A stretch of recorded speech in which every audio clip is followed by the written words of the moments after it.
ونصلي على رسوله الكريم أما بعد فأعوذ بالله من الشيطان الرجيم بسم الله الرحمن الرحيم ومن يقنط منكن لله ورسوله وتعمل صالحا نؤتها أجرها مرتين وأعتدنا لها رزقا كريما صدق اللہ العظیم۔ ناظرین کرام، آج اس وقت حوا کی بیٹی کے ساتھ درندہ صفت انسان اس کی عزتوں کے ساتھ کھیلا جا رہا ہے۔ آج ہماری عزتیں محفوظ نہیں ہیں، نہ گھر کے اندر محفوظ ہیں نہ باہر محفوظ ہیں۔ ہماری عزتوں کے ساتھ کھیلا جا رہا ہے۔ کبھی کسی کے ساتھ ریپ کر کے اس کو ظلم ستم کر کے مار دیا جاتا ہے، کبھی بچیوں کے ساتھ، کبھی بڑیوں کے ساتھ، یعنی عزتیں ہماری محفوظ نہیں ہیں۔ حوا کی بیٹی کی عزت کے ساتھ کھیلا جا رہا ہے۔ نہ حوا کی بیٹی گھر کے اندر محفوظ ہے، نہ حوا کی بیٹی باہر کے اندر محفوظ ہے، بلکہ درندہ صفت انسان اٹھ کر ان کی عزتوں کے ساتھ کھیل رہے ہیں۔ 2-4 دن پہلے موٹر وے پہ ایک حوا کی بیٹی کے ساتھ ظلم و ستم ہوا، زبردستی اس کو ظلم و ستم کا نشانہ بنایا گیا، زیادتی کی گئی اس کے ساتھ، بچوں کے سامنے اس کے ساتھ زیادتی کی گئی۔ آخر اس کی وجہ کیا ہے کہ ہماری عزتیں آج محفوظ نہیں ہیں؟ اس کی وجہ کیا ہے؟ نہ بازار کے اندر محفوظ ہیں، نہ سڑکوں پر محفوظ ہیں، نہ گھروں میں محفوظ ہیں۔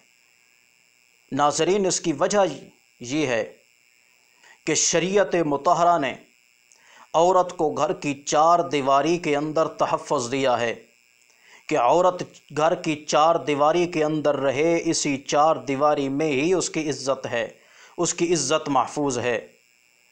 قرآن مقدس میں اللہ نے فرمایا وَقَرْنَ فِي بُيُوتِكُنَّ کہ عورتیں اپنے گھر میں ٹھہریں، اور گھر میں رہ کر فلمیں نہیں دیکھنی، ڈرامے نہیں دیکھنے، گانے نہیں سننے، بلکہ وَاذْكُرْنَ مَا يُتْلَى فِي بُيُوتِكُنَّ گھروں میں رہ کر قرآن مقدس کی تلاوتیں کرنی ہیں۔ اقیمنا الصلاۃ نمازوں کو قائم کرنا ہے، نمازیں پڑھنی ہیں۔ وَأَطِعْنَ اللَّهَ وَرَسُولَهُ اللہ اور اس کے رسول کی فرما برداری کرنی ہے، تسبیحات کرنی ہیں، ذکر اذکار میں وقت گزارنا ہے، گھر میں رہ کے۔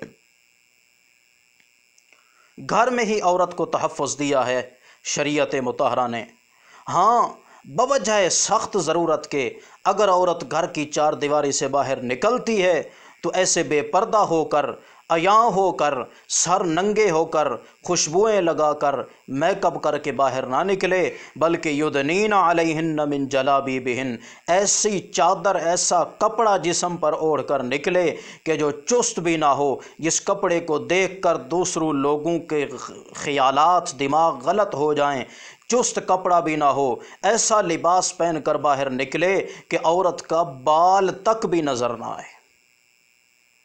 ایسا کپڑا باہر نکلنا بھی ہے تو پہن کر نکلے، اور اکیلے نہیں جانا بلکہ ساتھ محرم کو لے کر جانا ہے۔ بھائی جائے، باپ جائے، خامد جائے، ساتھ بیٹا جائے، محرم کو ساتھ لے کر نکلنا ہے، اکیلا سفر نہیں کرنا۔ حج عمرے کے لیے بھی عورت اگر اکیلا سفر کرتی ہے تو وہ عورت گناہگار ہے، مجرم ہے اور بدکارہ ہے۔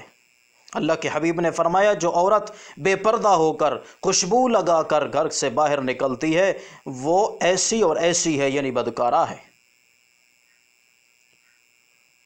تو اسلام نے، شریعت نے عورت کو گھر کی 4 دیواری میں تحفظ دیا ہے۔ جب سے حوا کی بیٹی نے گھر کی 4 دیواری کو پامال کیا، بے پردہ ہو کر سفر کیا، اکیلا سفر کیا اور بے پردہ اور عیاں ہو کر سفر کیا، اس دن سے حوا کی بیٹی کی عزت محفوظ نہیں ہے۔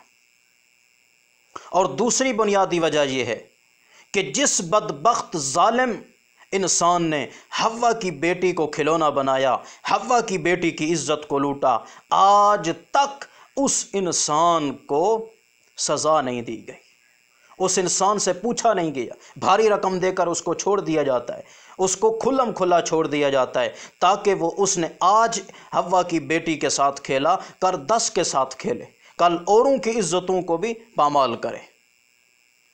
حالانکہ قرآن مقدس نے حد رکھی ہے کہ جو بندہ غیر شادی شدہ مرد ہے یا عورت اگر بدکاری کے مرتکب ہوتے ہیں، بدکاری کرتا ہے مرد یا عورت، فجلدوا کل واحد منہما مئۃ جلدہ، اس کو 100 کوڑے مارے جائیں، عوام کے سامنے مارے جائیں۔